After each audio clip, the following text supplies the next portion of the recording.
wabarakatuh. Perkenalkan, nama saya Zira Anissa dengan NIM C1C019064. Saya dari kelas F 09. Di sini saya akan menjelaskan materi mengenai akad lainnya. Untuk lebih lengkapnya, silakan simak video berikut ini. Yang pertama ada akad syarab. Syarab menurut bahasa adalah penambahan, penukaran, penghindaran, atau transaksi jual beli. Syarab adalah transaksi jual beli suatu valuta dengan valuta lainnya. Transaksi jual beli atau pertukaran mata uang dapat dilakukan baik dengan mata uang yang sejenis, misalnya rupiah dengan rupiah, maupun yang tidak sejenis, misalnya rupiah dengan dolar atau sebaliknya. Sumber hukum dari Abu Al-Khudri radhiyallahu anhu, Rasulullah SAW bersabda, transaksi pertukaran emas dengan emas harus sama takaran, timbangan, dan tangan ke tangan atau tunai. Kelebihannya adalah riba. Perak dengan perak harus sama takaran, timbangan, dan dari tangan ke tangan atau tunai. Kelebihannya adalah riba. Tepung dengan tepung harus sama takaran, timbangan, dan tangan ke tangan atau tunai. Kelebihannya adalah riba. Gandum dengan gandum harus sama takaran, timbangan, dan dari tangan ke tangan atau tunai. Kelebihannya adalah riba. Kurma dengan kurma harus sama takaran, timbangan, dan tangan ke tangan atau tunai. Kelebihannya adalah riba. Garam dengan garam harus sama takaran, timbangan, dan tangan ke tangan. Kelebihannya adalah riba. Riwayat hadis Muslim. Rukun syariah. Rukun transaksi syarat terdiri dari atas pelaku, terdiri atas pembeli dan penjual, objek akad berupa mata uang, dan yang ketiga adalah ijab kabul atau serah terima. Selanjutnya, akad wadiyah. Wadiyah merupakan simpanan atau deposit barang atau dana kepada pihak lain yang bukan pemiliknya untuk tujuan keamanan. Wadiyah adalah akad penitipan dari pihak yang mempunyai uang atau barang kepada pihak yang menerima titipan dengan catatan kapanpun titipan diambil, pihak penerima titipan wajib menyerahkan kembali uang atau barang titipan tersebut dan wajib yang dititipi menjadi penjamin pengambilan barang titipan.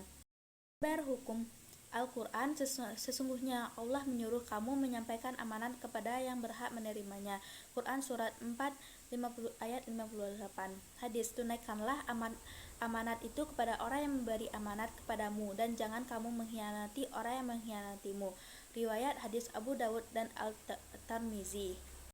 Selanjutnya, rukun syariah. Rukun wadiyah ada 4. Yang pertama, pelaku yang terdiri atas pemilik barang atau pihak yang dititip dan pihak yang menyimpan. Yang kedua, objek wadiyah berupa barang yang dititipkan. Yang ketiga, ijab kabul atau serah terima. Selanjutnya, akad al-wakalah. Al-wakalah artinya penyerahan, pendelegasian, atau pemberian mandat. Akad al-wakalah adalah akad pelimpahan kekuasaan oleh satu pihak pada pihak lain dalam hal-hal yang boleh diwakilkan. Sebabnya adalah tidak semua hal dapat diwakilkan, contohnya sholat, puasa, bersuci, qiyas, dan lain sebagainya.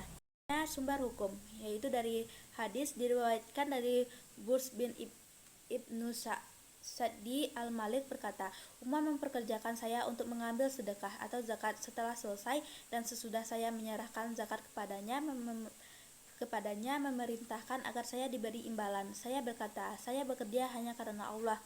Umar menjawab, ambillah apa yang kamu beri. Saya pernah bekerja seperti kamu pada masa Rasul, lalu beliau memberiku imbalan. Saya pun berkata seperti apa yang kamu katakan. Kemudian Rasul bersabda kepada saya, apabila kamu diberi sesuatu tanpa kamu minta, maka makanlah atau terimalah dan bersedekahlah. Hadis riwayat Bukhari Muslim.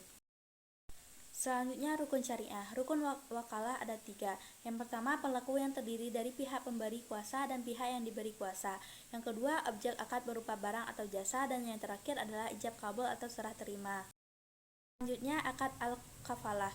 Kafalah adalah jaminan yang dibebankan oleh penanggung atau kafil kepada pihak ketiga dalam rangka memenuhi kewajiban dari pihak kedua atau yang ditanggung makful anhu terkait tuntutan yang berhubungan dengan jiwa, hutang, barang, atau pekerjaan apabila pihak yang ditanggung oleh janji atau wan prestasi di mana pemberi jaminan bertanggung jawab atas pembayaran kembali suatu hutang menjadi hak penerima jaminan. Sumber hukum Al-Quran, dan barang siapa yang dapat mengembalikannya piala raja, maka ia akan memperoleh bahan makanan seberat beban unta, dan aku yang menjamin terhadapnya. Quran Surat Yusuf ayat 72. Kafalah. Rukun kafalah menurut Suhendi 2002, rukun kafalah adalah sikhat kafalah atau ijab kabul, makful bih objek tanggungan, kafil atau penjamin, makful anhu tertanggung, dan makful lahu penerima hak tanggungan. Selanjutnya akad darhul hasan.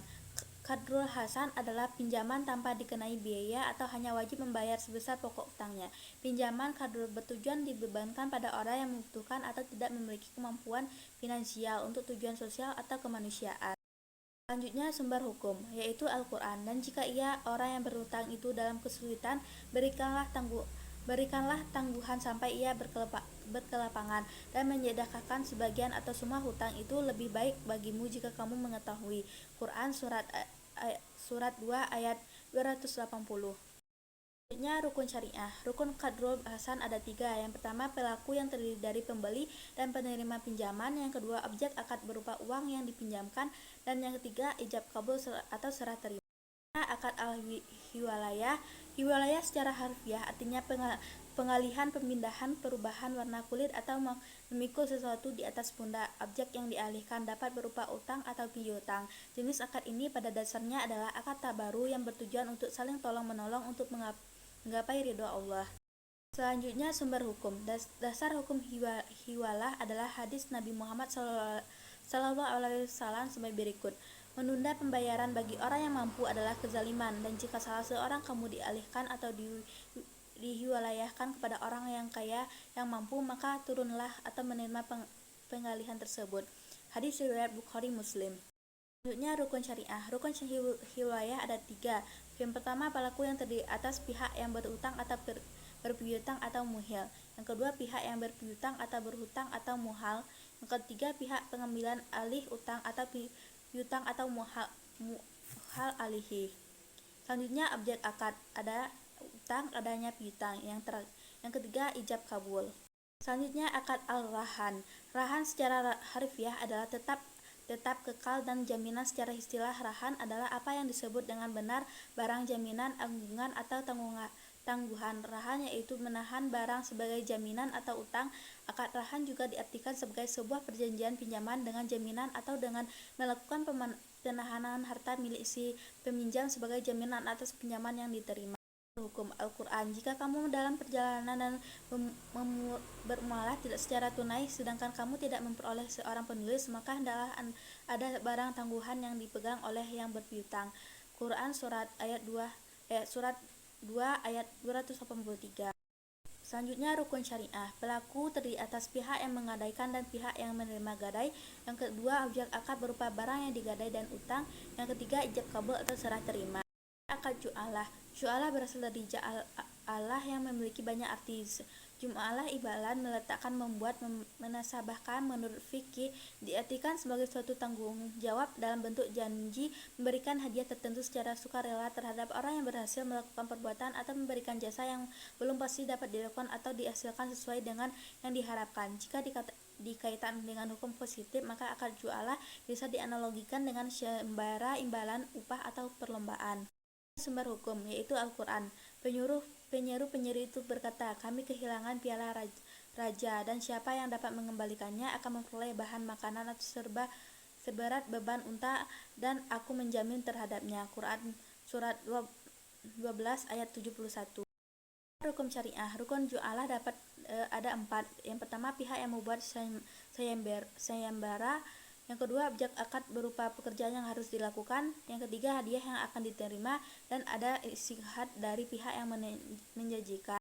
Nah, hanya itulah presentasi yang dapat saya sampaikan. Apabila terdapat kekurangan, saya mohon maaf. Saya akhiri dengan wassalamualaikum warahmatullahi wabarakatuh.